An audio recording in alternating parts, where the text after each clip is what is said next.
Hasna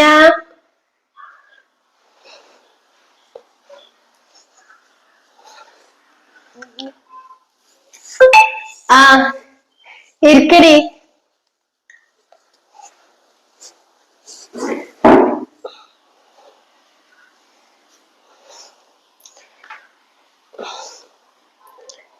cinema തുടങ്ങാനായിട്ടില്ല, ഇപ്പൊ തുടങ്ങും. നമുക്ക് അതുവരെ കുറച്ചു നേരം വർത്താനം പറഞ്ഞിട്ട് ഇരിക്കാം.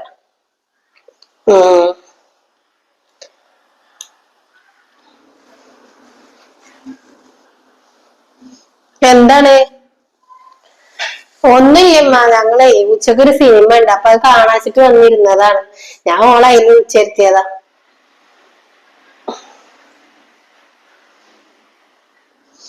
ടി വി ഒന്നും വെക്കൊന്നും വേണ്ട. കഴിഞ്ഞ മാസം തന്നെ എത്ര ഒരു കറണ്ട് ബില്ലാ വന്നിക്കണെന്ന് അറിയാം എനിക്ക്.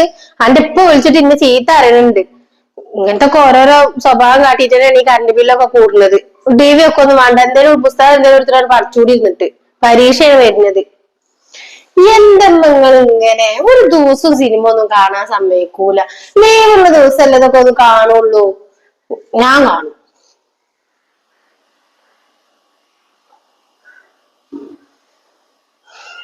ഞാൻ പറയുന്നത് അത് കേട്ടാ മതി.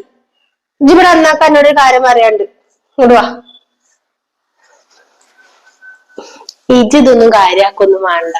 ഇവിടെ സ്ഥിരം ഉള്ളതാ. ഇവിടെ ഇരിക്കട്ടെ, ഞാൻ ഇമ്മാന്റെ അടുത്ത് പോയിട്ട് വരാം.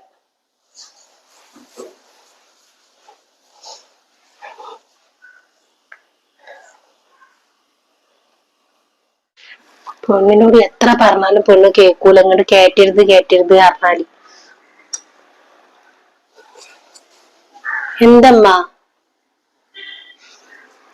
അന്നോട് ആരാടി ഓളങ്ങോട്ട് കേറ്റാൻ പറഞ്ഞത്? ഞാൻ പറഞ്ഞിട്ടില്ല ഓളങ്ങോട്ട് കേറ്റരുത് എന്ന്. തിരുമ്പൂല്ല, കുളിച്ചൂല്ല, ഒരു വൃത്തിയും വെടുപ്പും ഇല്ല, ഒരു നല്ലൊരു കൂട്ട് ഡ്രസ്സും കൂടി ഇല്ല. നമ്മളെ കുടുംബങ്ങൾ ആരെങ്കിലും കണ്ടുകാണ്ട് വന്നിട്ടുണ്ടെങ്കിലേ അതിന് മോശം നിക്കാണ്. അനക്കത് പറഞ്ഞാൽ മനസ്സിലാവൂല. ഞാൻ പറയുന്നത് മര്യാദക്ക് കേട്ട് നിക്കാൻ എനിക്ക് നല്ലത്. അനക്ക് വർത്താനം പറയുന്നുണ്ട്, ഞാൻ പുറത്തേക്കാണ് പോയിങ്ങാണ്ടാണ് വർത്താനം പറഞ്ഞു. ഇതിന്റെ ഉള്ളിൽ കേറ്റാൻ ഞാൻ അയക്കൂല. ഞാൻ പറഞ്ഞുതരാം. ഒന്ന് പതുക്കെ പറയാ, പെണ്ണ് കേക്കോ.